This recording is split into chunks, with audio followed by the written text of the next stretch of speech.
Hey guys, Ryland Russell here. Welcome back to the channel. Today we're going to be talking about this unit right here, the Teradek Spark 4K. And it is a wireless HDMI transmitter. And I have used wireless HDMI transmitters here in our church for years. And I've always been on the hunt for a zero latency, highly dependable unit that doesn't break the bank. And we've been using the Teradek Ace 500 for the last couple of years. They came out with this unit, and I'm going to talk to you about the latency, do some range tests with you, and just compare it to comparing the Spark 4K to the Ace 500. And you know, they cost the same price, but if you're in the market for a wireless HDMI transmitter, should you go with this one? Should you go with the Ace 500 or maybe something else? So before we dive into any of the other tests, we've actually been doing a latency test right now. I've been switching between a wired shot, hardwired from the camera through an HDMI splitter, and also this right now is what you're seeing is the signal from the Spark 4K. I have another wireless transmitter from Vaxis, it's the Atom 500, that if I switch to it, you'll see that it's got some latency whenever I switch between the pictures.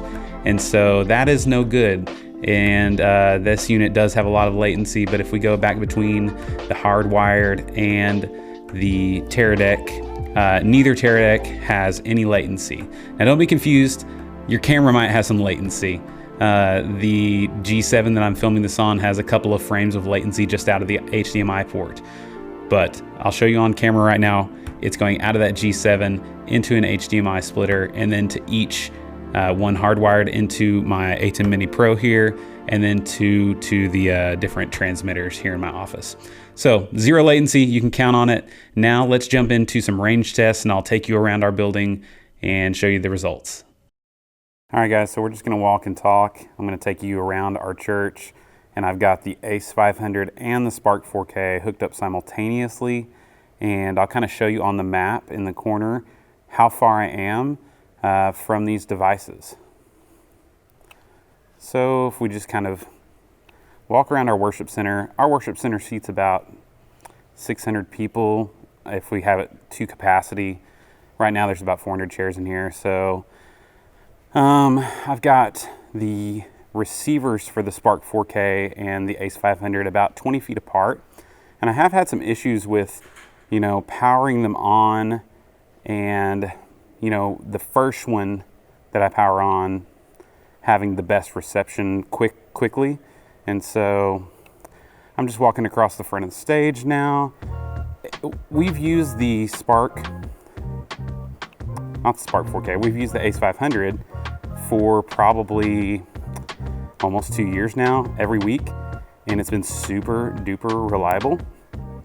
So, sorry I'm using a gimbal backwards and holding a bunch of weight on this right now. So we'll see how much has it cut out. Is there either one of them more stable than the other? I'm sure that this is not best case scenario because the transmitters are actually right next to each other here on the gimbal mount. So we've actually used this as a mobile roaming cam for, like I said, a long time. Let's go out in the hallways though and see how it does out there. So right back there is the soundboard area, and that's where the receivers are. And let's go out now into this hallway.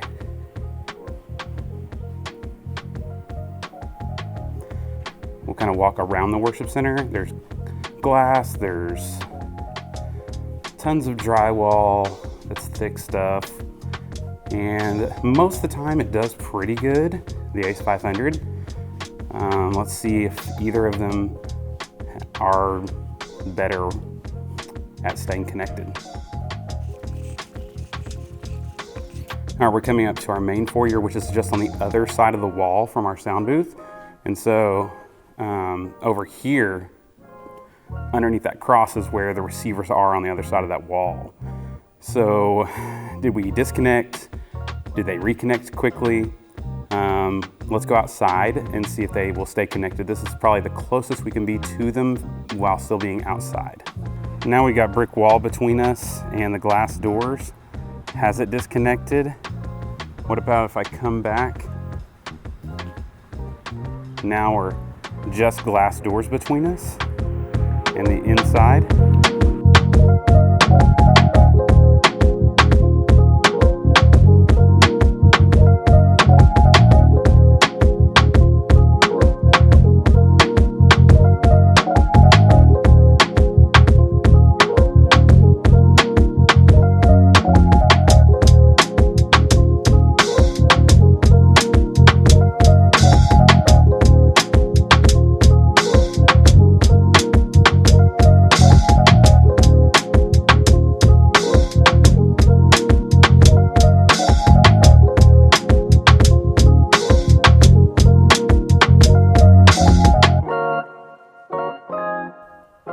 So the range of both units is really good. Seems to be a little bit better on the Spark 4K.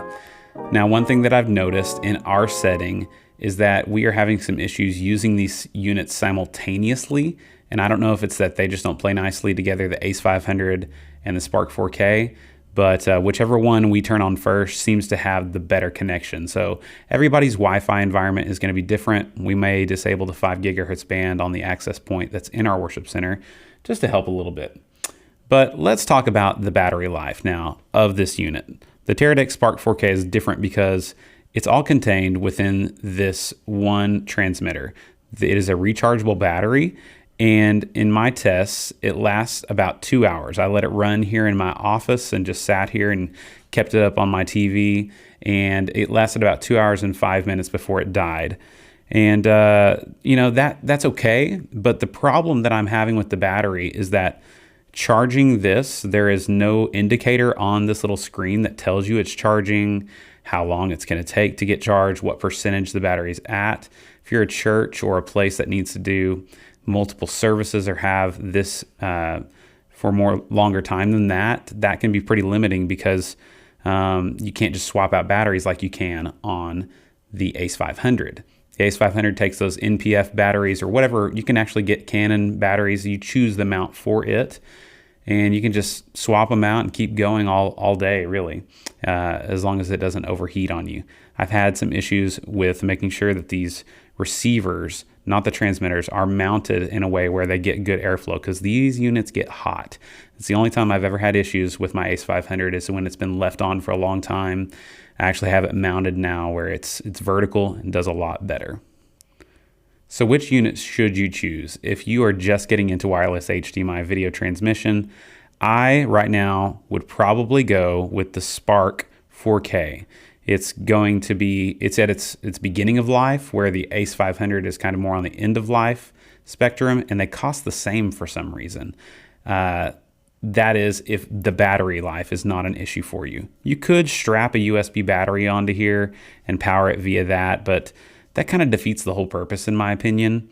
They said it should get better picture quality than the Ace 500, but in my tests, it looks identical to me. Of course, I'm not outputting 4K from my Panasonic cameras, but 1080p at 29.97 looks perfectly normal on both of them to me. That is one note, like whenever you look at the Cosmo, you can see it does something to the picture there. It lowers the contrast or something. When I go between the Spark and the hardwired line, you don't see any difference. So I would probably just choose either Ace 500 or Spark 4K, but I probably wouldn't intermingle them. I can't speak to the long-term dependability of this because I literally have only been testing it for 2 weeks. Our Ace 500, I've been recommending that now for months and months and months, and it's been a workhorse for it. We use it week in and week out.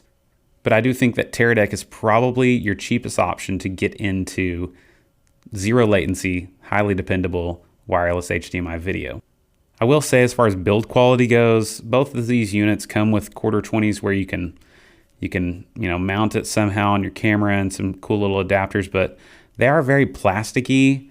And does worry me a little bit about, things dropping and falling. We mount these on our cable cams, on our gimbals, and that's really the best kind of places for them because they're so lightweight. The Spark 4K is definitely going to be lighter than the Ace 500 with a big NPF battery on it. But they're not the most rugged things ever, but ours has held up well, our Ace 500, so I'm sure the Spark 4K would as well. One last thing in my unit that I've been testing is that on the receiver, this little screen does not always come on. And that's a little confusing. And if you hold these things, they will burn your hand. I mean, it does say on here, like, caution, device is hot when in use, and they are not lying right here. It gets pretty toasty. So will I be ordering a Spark 4K to add to our arsenal? I'm not quite sure yet. I wish I could do some more testing. I'm curious if the Ace 500 would play a little bit nicer with our current Ace 500 as far as battling for that open frequency. We may need to disable some 5 gigahertz stuff in our worship center, but this is better technology than the Ace 500 as far as being able to future-proof up into 4K. That's not a huge concern for us right now. You know, a lot of units that are a lot less expensive than these offer things like being able to view the signal in an app. That would be handy for us, so you didn't have to have multiple receivers for camera operators to be able to see what's going on, and maybe a cable cam. You know, I've tested the Hollyland Mars 400S and the Hollyland C1. Both of those I returned because they were just unacceptable, honestly. The Vaxis Atom I picked up on a deal for $300, so it's just like not really worth selling at this point.